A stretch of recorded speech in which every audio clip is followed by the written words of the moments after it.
ஆறுதலா யாரும் இல்லை, ஆசை வைக்கும் எண்ணம் இல்லை, ஆணவத்தில் ஆடி வரும் ஜீவனும் இல்லை. சொந்த பந்தம் யாரும் இல்லை, சூழும் ஜனம் நல்லதில்லை, உன்னை என்று இவ்வுலகில் வல்லதொரு தெய்வம் இல்லை. தடுமாறி திருக்கோயில் வந்தேனம்மா, அம்மா ஜெகதீஸ்வரி, உந்தன் குழந்தை என்னை ஆதரி. அம்மா ஜெகதீஸ்வரி, உந்தன் குழந்தை என்னை ஆதரி.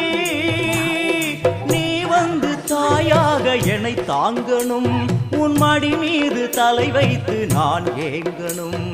சலனங்கள் இல்லாமல் மனம் தூங்கணும், மனம் தூங்கணும், மனம் தூங்கணும். எங்களுக்கு குறையும் உண்டு, அதனை நான் அழுது சொல்லலாம்.